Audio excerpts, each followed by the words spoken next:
Okay, when it comes to cutting clay, what you need to do is get a block of clay out of the boxes that are in the clay storage room. Only take one block in here at a time onto the clay table. So to open up the block, you can do one of two things. If there's a little tab here with tape, you can pull on the tape to pull it up. If it doesn't come easily that way, you can pop it either with your fingernail or with a needle tool to get it to pop and open up. Please don't rip this open so that it opens up the bag. Open it up then and push the sides of the bag down. When you cut the clay, so the cutters look like this or with wood on the ends. They're just fish line that will allow it to cut. When you want to cut something that is for hand building, usually what you want to do is cut a slab that is not very thick. So this is right here where I'm cutting on the end.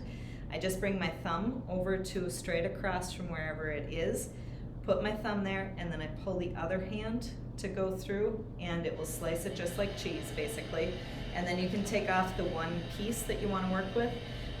Just make sure you kind of smooth out, if you're hand building with it, smooth out the dots on the top here. They actually are mold.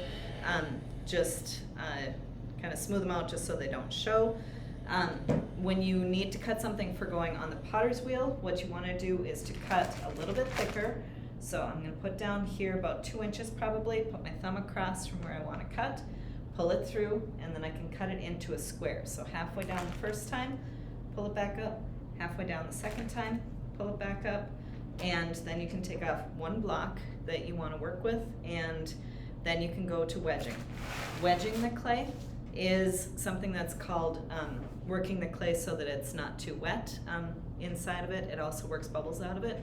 So when you go to wedge the clay, you want to just push a little bit down on the side as you push it through. Don't squish it completely, just a little bit of working it through. When you bring it back up, you make it into a bowl. Use kind of the palm of your hand, and you can create that into a ball so that you can work with your clay from there.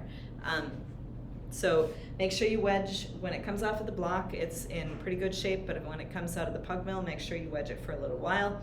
Work on this surface, don't work on the regular tables out there, it will stick to it, and then you can work from there. When you walk away from clay at any point in time, please make sure to close it and kind of twist it over, flip it on its top when you go to leave, and it will be closed up. Don't walk away from it without it closed.